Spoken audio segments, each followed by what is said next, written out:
মহাপুৰুষ শংকৰদেৱক একমাত্ৰ এনেকুৱা এজন গুৰু যিজন গুৰুৱে শাস্ত্ৰৰ সাৰ তত্ত্ব যি এক শৰণ হৰিনাম ধৰ্ম প্ৰৱৰ্তন কৰিছে। আপোনালোক জানে উত্তৰ পূব ভাৰতবৰ্ষৰ অসম ভূমিতে স্বয়ং ভগৱান কৃষ্ণই আবিৰ্ভাৱ হয়, অৱতাৰ হয়। আজি যি এক তত্ত্ব, এক দেৱ এক সেৱ একবিনে নাই কেও, যি বেদৰ সিদ্ধান্ত সৰ্বম বিষ্ণুময়ম জগত, যি সমস্ত জগত বিষ্ণুময়, বেদৰ যি সিদ্ধান্ত, আৰু এই বেদৰ সিদ্ধান্তটোকে সত্য প্ৰমাণিত কৰিবৰ কাৰণে আপোনালোক জানে কৃষ্ণই দশম স্কন্ধ ভাগৱতৰ যেতিয়া ব্ৰহ্মাই গুৰু গোৰক্ষ দামুৰিবিলাক চুৰ কৰি লৈ গ'ল, আৰু সেই বেদৰ যি ৰহস্য সৰ্বম বিষ্ণুময়ম জগত যিটো তত্ত্ব বা বিষ্ণু ইদম জগত, গোটেই জগতখনক বা সমস্ত বেদ বোলে নাৰায়ণ সাক্ষাৎ, বেদৰ যিটো বেদ হৈছে স্বয়ং ভগৱান স্বৰূপ। বেদ নিঃস্বাক্ষত ভৈলা বেদগণ বুলি দশম স্কন্ধত আছে। আপোনালোক জানে নাৰায়ণৰ পৰাই বেদ উৎপন্ন হৈছে, উৎপত্তি হৈছে, সৃষ্টি হৈছে।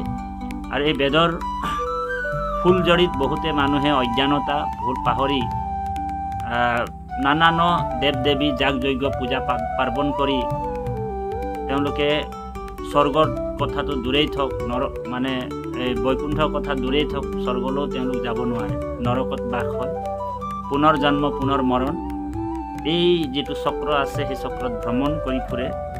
যে ঈশ্বৰ তত্ত্ব পৰম তত্ত্বটো নাজানিহে তেনেকুৱা ধৰণৰ দশা হয় তেওঁলোকৰ। আৰু সেইকাৰণে একেবাৰে শেষৰ যিটো শাস্ত্ৰ প্ৰমাণিত কৰিছে বা মহাভাগৱতত সিদ্ধান্ত দিছে, সমস্ত বেদান্তৰ সাৰ বুলি কৈছে ভাগৱত। আৰু মহাভাৰতৰ শ্ৰৱণ মাহাত্ম্যত 93 সংখ্যৰ শ্লোকতো এই তত্ত্বটো কৈছে, বেদে ৰামায়ণে চৈবে পুৰাণে ভাৰতে তথা আধি মধ্যাৱসানো নেষু হৰি সৰ্বত্ৰ গীয়তে। আৰু মহাপুৰুষ গুৰুজনাই মহাপুৰুষ মাধৱদেৱে ইয়াক ভাঙনি কৰিছে 203 নম্বৰ ঘোষা ফাঁকিত, যে বেদে ৰামায়ণে পুৰাণে ভাৰতে আধি মধ্য অৱসানে হৰিকে হে মাত্ৰ কভয় নিশ্চয় জানা তত এহি মানে। যে বেদে ৰামায়ণে পুৰাণে ভাৰতে হৰিকেহে মাত্ৰ কৈ আছে। সেইকাৰণে কীৰ্তনত আমাৰ পৰম গুৰু মহাপুৰুষ শংকৰদেৱে পাৰ্বতী